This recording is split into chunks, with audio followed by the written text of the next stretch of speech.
ఈ నెల 15 లోపు ఫోన్ ట్యాపింగ్ కేసులో ఫైనల్ ఛార్జ్షీట్ దాఖలు చేసేందుకు సిట్ రెడీ అవుతోంది. ఇప్పటివరకు 600 మందికి పైగా స్టేట్మెంట్ రికార్డ్ చేసింది సిట్ బృందం. ఈ కేసులో సాక్షుల వాంగ్మూలాలు కీలకంగా మారనున్నాయి. రాజకీయ నాయకుల పేర్లు జోడించడంపై సిట్ తర్జన భర్జన పడుతున్నట్టు తెలుస్తోంది. ముగ్గురు నాయకుల పేర్లు జోడించాలా లేదా అన్న దానిపై సిట్ అధికారులు న్యాయ సలహాలు తీసుకుంటున్నారు. మరోవైపు సీఎం రేవంత్ రెడ్డి స్టేట్మెంట్ రికార్డుపై సిట్ ఇంకా నిర్ణయం తీసుకోలేదు. ఇక విదేశాల నుంచి ప్రభాకర్ రావు తొందరగా రాకపోవడంతో విచారణలో ఆలస్యమైందని సిట్ తెలిపింది. ఈ కేసులో కీలక సాక్ష్యాధారాలన్నీ కూడా ధ్వంసం చేసినట్లుగా సిట్ గుర్తించింది.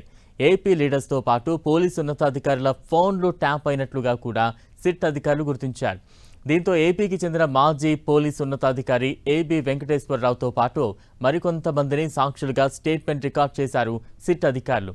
దేశ చరిత్రలో తొలిసారి టెలిగ్రాఫ్ యాక్ట్ జోడించి సిట్ ఛార్జ్షీట్ వేయబోతున్నట్టుగా తెలుస్తోంది.